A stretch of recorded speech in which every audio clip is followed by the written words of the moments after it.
quelles sont finalement les bonnes décisions, les bons gestes à adopter au niveau du groupe? Bah, c'est ce qu'on appelle la stratégie. Parce que finalement, quand on est chacun, voilà, qu'on regarde qu'est-ce qu'on peut faire, les petits gestes, trier ses déchets, voter pour un tel, on se sent un peu démuni. Et c'est normal en fait, parce qu'on n'a pas l'impression de pouvoir contrôler quoi que ce soit. Mais bon, quand on prend un peu de recul, on arrive à l'échelle, par exemple, du parti politique, ou à l'échelle de la classe sociale. Et là, on peut se situer, et là, on peut se rendre compte qu'il y a des rapports qui expliquent en fait le problème de départ. Rapport, rapport de travail, rapport de domination, racisme, etc. Qui est un rapport de domination d'ailleurs. Et donc, on peut désigner des adversaires, reconnaître ses alliés et mettre en œuvre ce qu'on appelle une stratégie. Hein, comment est-ce qu'on va faire pour... alors, souvent, il s'agit de gagner le pouvoir. Hein, je ne sais pas si tu es d'accord avec cette définition-là, Pierre. Qu'est-ce qu'on peut mettre en œuvre pour atteindre l'hégémonie, c'est-à-dire convaincre la majorité de se rejoindre de notre côté idéologique et donc avoir l'ascendant démocratique sur son adversaire. Ouais, bon, il y a plein d'horizons possibles, hein, il y a plein d'horizons possibles. Ça peut être aussi l'égalité entre les hommes, enfin entre les humains, l'inclusion des non-humains dans notre sphère de vie, l'abolition de toute violence et de domination, sans vouloir rechercher forcément la conquête du pouvoir qui peut amener à une substitution d'une classe dominante par une autre. Mhm, On mhm. peut imaginer d'autres horizons de lutte. Après, on peut considérer aussi que le pouvoir politique, ce n'est pas forcément le pouvoir de diriger.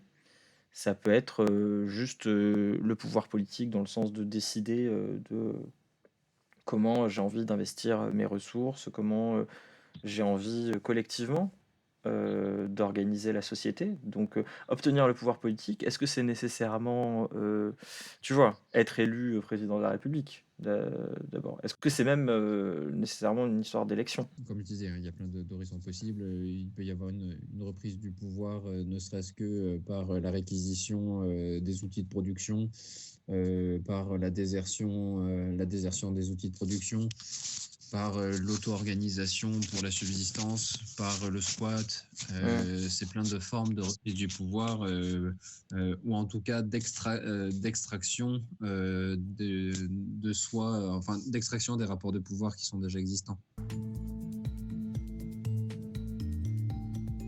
Bloquer des aires routières, bloquer des événements sportifs. Ces actions, elles ont pour but d'arrêter les gens dans le temps, juste quelques minutes, pour se dire, mais attendez, qu'est-ce qui pousse des gens à aller s'asseoir sur l'autoroute? Qu'est-ce qui pousse les gens à faire ça? Donc là, on plante une première graine. Et ensuite, nous, la stratégie, très clairement, c'est d'arriver sur ces plateaux, de faire ces émissions comme on est en train de faire, pour expliquer le fond. En fait, il y a des choses qui ont marché dans l'histoire pour renverser des dictatures, pour faire avancer des droits. Et nous, on est parti de là. Le principe d'action coup de poing, personnellement, j'ai pas de problème avec ça. Par contre, pour moi, c'est important de choisir qui tu fais chier. Donc, c'est ce qu'on disait, hein, qui sont les ennemis, qui sont les alliés. Les gens qui prennent le périph' de Paris ne font pas partie de tes ennemis. Ce ne sont pas eux. Là, tu bloques des gens qui rentrent de chez eux. En plus, ils ont bloqué en fin de journée, hein, donc tu sais, tu rentres du taf, machin, t'es crevé. Et là, moi, ça me pose problème parce que c'est un compte sans camp en fait pour moi. Là, t'alertes personne pour moi. Je pense il y a une sorte de décorrélation entre l'action à médiatiser et la cause. Et en fait, ils sont dans une perspective de comment faire du buzz. Et à partir de ce moment où ils ont fait du buzz, ils vont avoir des tribunes pour pouvoir sortir leur discours. Mais ils Hmm. sont dans une recherche du buzz et donc faire du bruit pour faire du bruit sans qu'il y ait de visée stratégique dans le type d'action qu'ils mènent. Ça manque de radicalité d'une certaine manière. Pas de radicalité dans le sens de l'ampleur ou à quel point leur action est impressionnante, mais à quel point le geste même, en fait, qui est à la base Ouais. du coup de poing, est représentatif du projet de société qu'ils proposent. À la nuance, quand même, par rapport aux actions dans les musées, moi, je trouve il y avait quelque chose d'intéressant dans ça. Oui. Parce que ça ne génère pas de nuisance aux gens.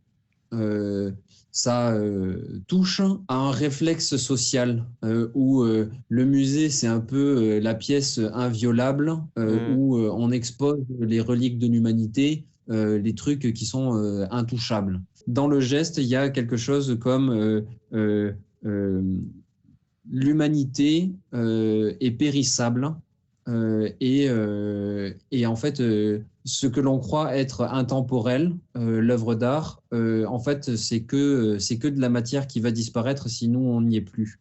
Mmh. Et qu'en fait, Mmh. on pose un sacré et un intemporel sur des objets qui reposent sur notre propre temporalité et notre propre rapport à notre intemporalité. Et je trouve qu'il y a quelque chose de symbolique et de philosophique très profond dans le fait de s'attaquer à des œuvres d'art pour pouvoir alerter sur la question du climat. En gros, oui, à quoi ça sert de conserver des œuvres d'art si on n'est plus là pour les regarder? Et il y a un peu de ça, tu vois. Après, ce que j'aime bien là, c'est qu'il parle, là, il parle du fait que, il parle d'histoire là. À la fin, là, au moment où j'ai coupé, il a dit bon, faut regarder qu'est-ce qui a fonctionné aussi, qu'est-ce qui a fait bouger les choses dans l'histoire, les moments où les mouvements ont réussi à avoir des revendications. Et c'est vrai que euh, la social-démocratie, le dialogue social, machin, c'est pas forcément très efficace. Peut-être que la bonne action coup de poing, c'est effectivement allier le fond, vraiment la radicalité vraiment de la démarche et tout, et d'aller jusqu'au bout. Encore une fois, radicalité dans le sens d'aller à la racine du problème, euh, faire les choses jusqu'au bout. Et donc, voilà, si on est là pour l'écologie, si on est là pour défendre la République écologique et sociale, et ben le geste lui-même doit parler à la fois d'écologie et de social. Et en même temps, quelque chose de simple qui soit accessible, du style, effectivement, la vie ou un tableau. Ouais, je pense que c'est un peu ça. Les actions de désobéissance civile, euh, ça n'a jamais vraiment fonctionné, et, enfin, ça n'a jamais fonctionné seul. Euh, c'est parce qu'il y a tout un pan de la société à côté qui était dans des rapports de violence explicites envers l'État, envers la structure de pouvoir, qu'il y a des renversements qui se font. Et après, il y a le pouvoir qui peut réécrire l'histoire et valoriser certaines postures. Et en fait, c'est pas forcément elles qui sont déterminantes dans le combat. Il y a Euh, le bouquin là de comment la désobéissance protège l'État, hmm, qui en parle bien de ça. hmm. Que en fait, il y a il y a une posture, et d'ailleurs dans la vidéo, plus tard, il a vraiment cette posture-là de non-violence, etc. Et en fait, la non-violence, c'est vraiment une attitude bourgeoise et le fait de revendiquer la désobéissance civile comme un principe effectif dans les luttes, en condamnant les autres modes d'action et en les oubliant, ben en fait, c'est vraiment une erreur Bon, très anthropocentrée et petit bourgeois, quoi. Il y a des sociologues qui l'ont analysé. Dans la population, il suffit parfois qu'il y ait moins de 3% de toute la population qui s'engage pour une cause pour que la victoire soit automatique. Il y a un exemple qui nous tient particulièrement à cœur, c'est celui des Passagers de la Liberté en 1961-62 aux États-Unis, où c'est 13 étudiants qui faisaient partie du mouvement pour les droits civiques américains. on va y Il y revenir, avait hein, des Joël. milliers de personnes déjà qui s'engageaient pour ça en faisant des marches et d'autres choses. Et eux, ils disaient, mais ça marche pas, ça suffit pas, ça fait des années qu'on se bat et rien n'avance. Qu'est-ce qu'on va faire? On va s'asseoir dans des bus qui sont interdits aux Noirs, et on va aller avec d'autres Blancs qui nous soutiennent et Noirs, et on va aller jusqu'à l'État le plus raciste des États-Unis, l'Alabama. Tout le monde les tabasse, les bus sont incendiés, ils finissent en prison. Donc ça, c'est des jeunes, 13 jeunes, qui ont commencé. 3 jours plus tard, il y en a 24 autres qui ont fait la même chose, et quelques semaines et quelques mois plus tard, ils étaient 430 à le faire.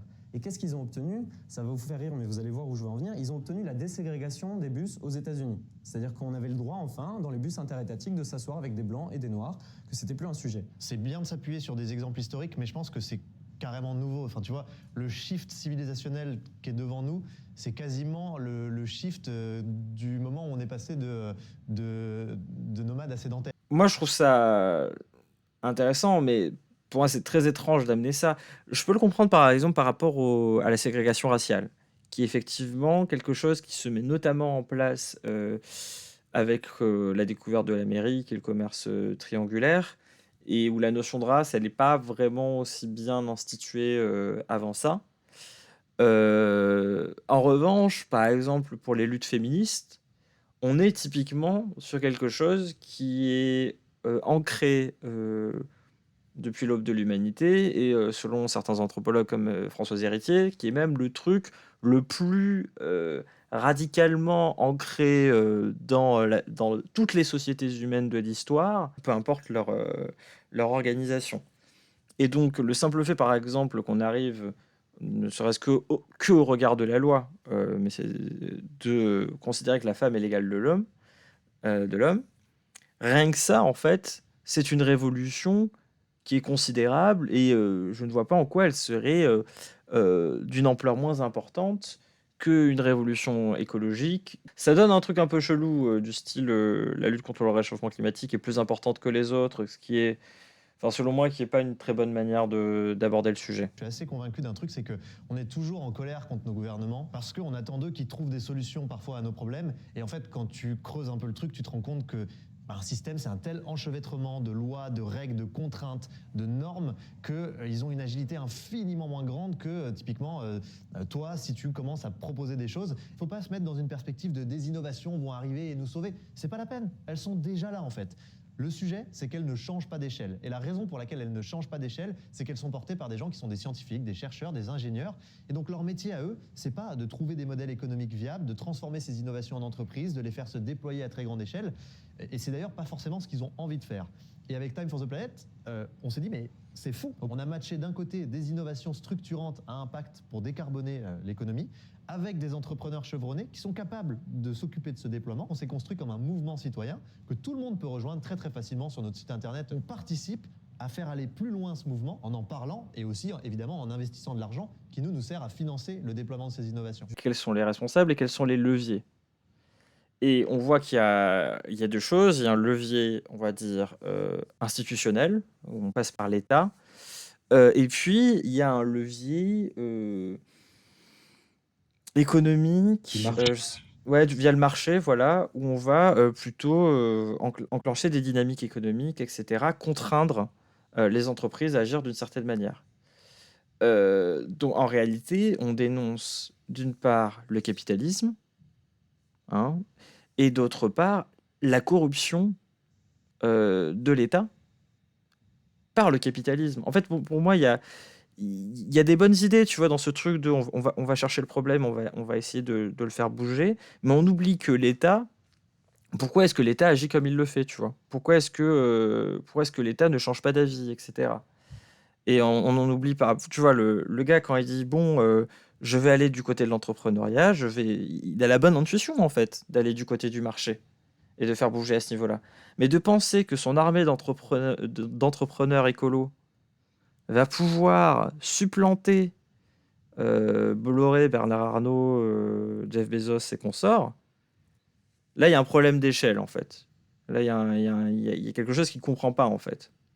Sur le fait que tant que tu ne mets pas ces personnes-là à genoux, tu peux avoir toutes les innovations du monde, elles vont mourir. Et ça, on le sait qu'il y a des mécanismes très clairs de destruction de la concurrence qui ont été mis en œuvre par Amazon et des entreprises comme Amazon ou Apple, qui font que, voilà, en fait, si tu jugules pas ces molosses-là, tu n'arriveras à rien avec ce genre de levier, j'entends, hein, avec le levier de la concurrence entrepreneuriale.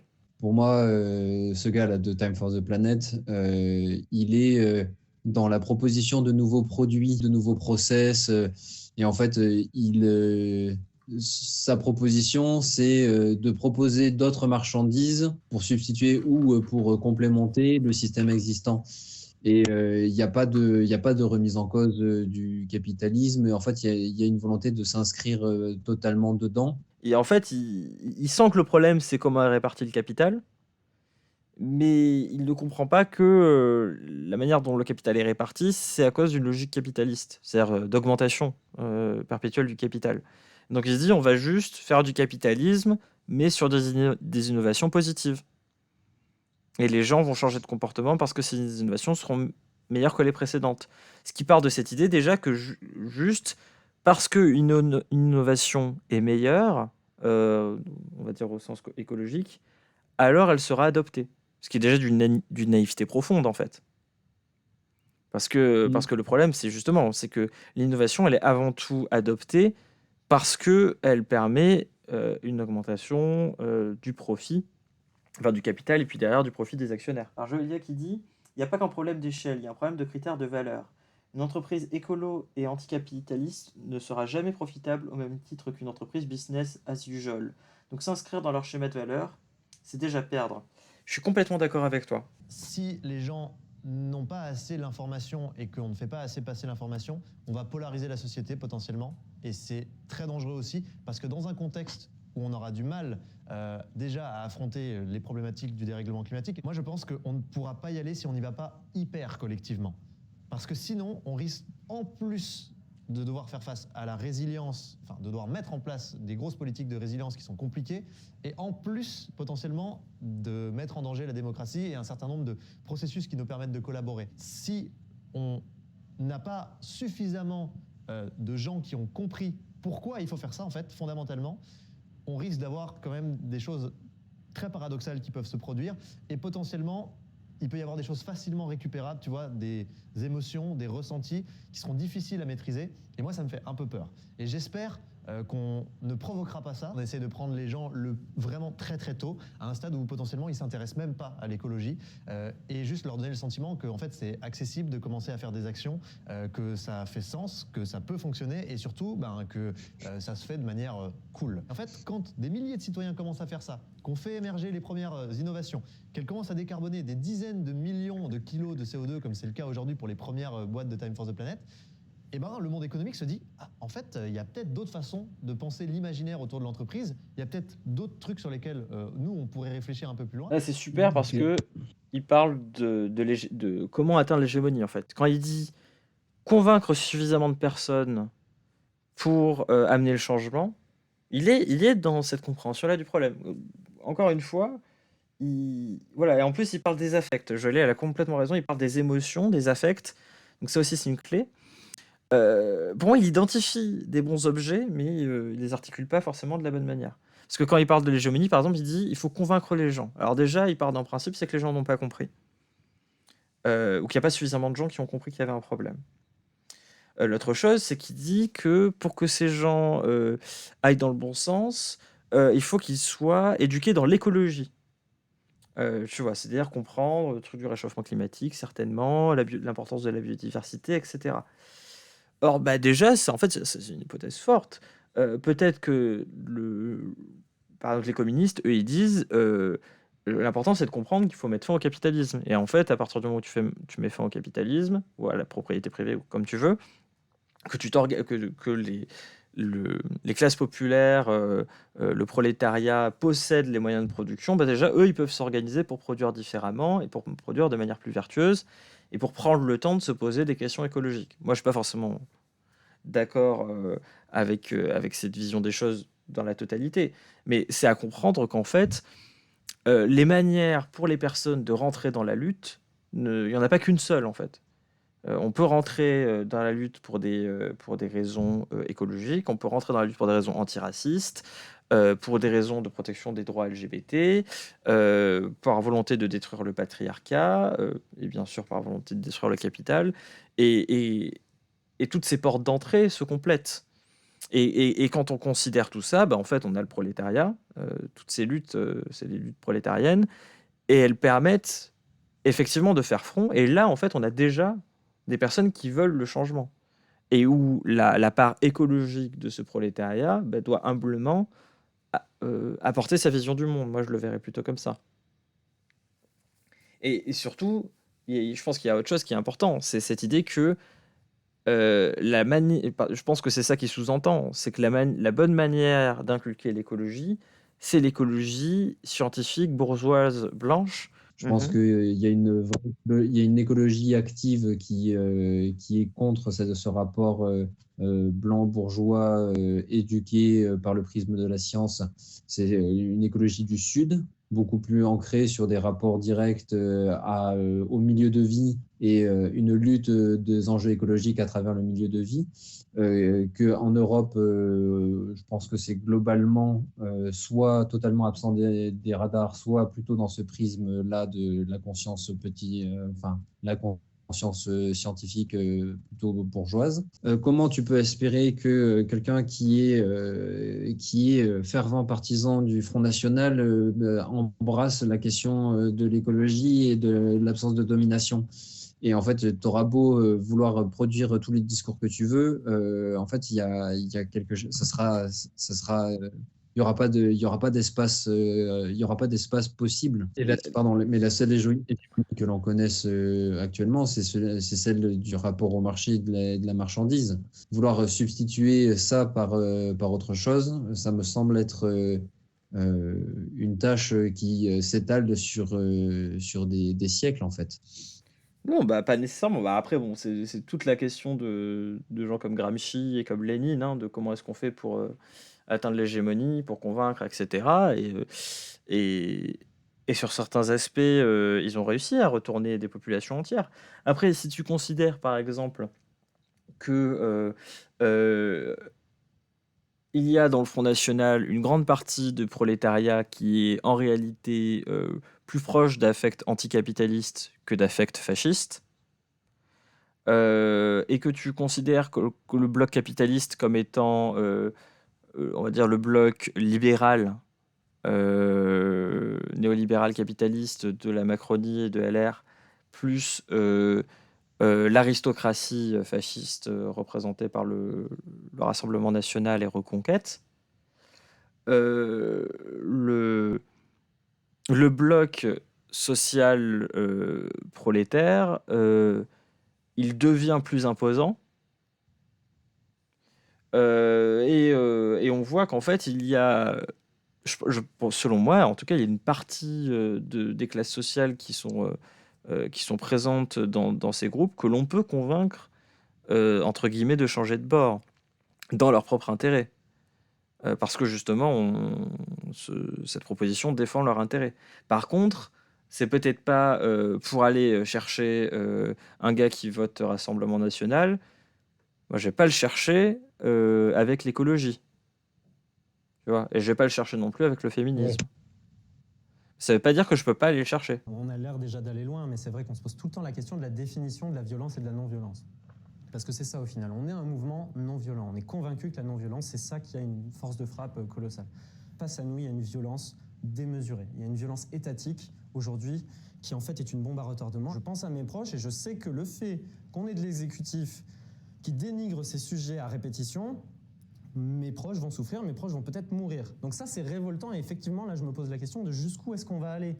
Mais je pense, pour conclure, que la non-violence n'a pas dit son dernier mot, que la non-violence, elle est encore puissante et dernière innovation est en train de montrer qu'on est en train de prendre de la place dans le débat public. Moi, je ne tolérerai jamais la violence parce que je pense que ça polarise la société, ça la met en danger, ça crée des camps, ça diffuse le message qui est récupéré, qui est perturbé, qui est du coup qui peut se transformer et du coup on peut se retrouver dans des situations très très compliquées. Et je n'appellerai jamais la violence de mes voeux, jamais pour la transition. Je prie pour qu'il n'y ait jamais de violence et qu'on ait l'intelligence collective de se dire il faut qu'on le fasse ensemble. On a besoin de gens qui réfléchissent dans une université. On a besoin de gens qui vont faire des ZAD. On a besoin de tiers-lieux en ruralité, en urbanité. On a besoin de vraiment toutes les luttes. Tout est important. Y compris la violence. y compris la violence. Considérer que la violence, c'est polarisant, d'abord, ce n'est pas comprendre qu'est-ce que c'est qu'un rapport de force et qu'est-ce que c'est qu'une lutte politique. Lutter politiquement, c'est toujours reconnaître un rapport de force et choisir un camp. Cette idée de l'antimanichéisme, en fait, elle est faussement réaliste. Penser que le manichéisme, c'est-à-dire que désigner un ennemi et considérer ses alliés, ce serait facile ou naïf, non, c'est les fondements c'est la base en fait, c'est le commencement de la lutte politique. Et quand on en est à ce degré-là de revendication, hein, c'est-à-dire de vouloir changer le modèle socio-économique que l'on expérimente, l'État produit une violence d'État, contre laquelle il faut qu'on se batte. Si on y arrive avec la non-violence, tant mieux. Mais là, face à ce qu'on a devant nos yeux, et face à Emmanuel Macron, mais enfin, c'est le cas aussi dans d'autres pays, voilà, la violence sociale, elle est déjà là, merci. Considérer qu'on va y arriver sans violence de notre part, sans contre-violence, comme dirait Françoise Daubonne, pour moi, c'est là qu'elle réside la naïveté. Que la désobéissance et la violence sont complémentaires, c'est le schéma qu'on appelle Malcolm X, MLK, Martin Luther King. C'est-à-dire cette idée que Martin Luther King, donc c'est le mouvement de civil rights aux États-Unis, il n'arrive pas à obtenir ses revendications si derrière, en fait, il n'y a pas les Black Panthers, qui sont donc dirigés par Malcolm X, qui eux sont armés, en fait, et sont une menace violente. S'ils sont pas là, ben en fait, MLK peut pas passer pour le gars raisonnable, en fait, et le gars avec qui on peut discuter, malgré la grande radicalité de son propos. Et donc, quand MLK va se faire mettre en prison, ça va être le bordel dans les rues. Le gouvernement des États-Unis va avoir peur, en fait, que les Noirs américains rejoignent, en fait, le lead de Malcolm X.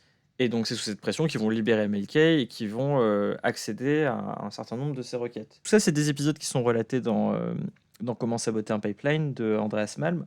Mais un autre exemple, c'est en Afrique du Sud, l'apartheid, Nelson Mandela, qui à la fois passait pour effectivement un raisonné, un non-violent, mais qui lui-même, en fait, en off, disait la non-violence, ça marche jusqu'à ce que ça ne marche plus.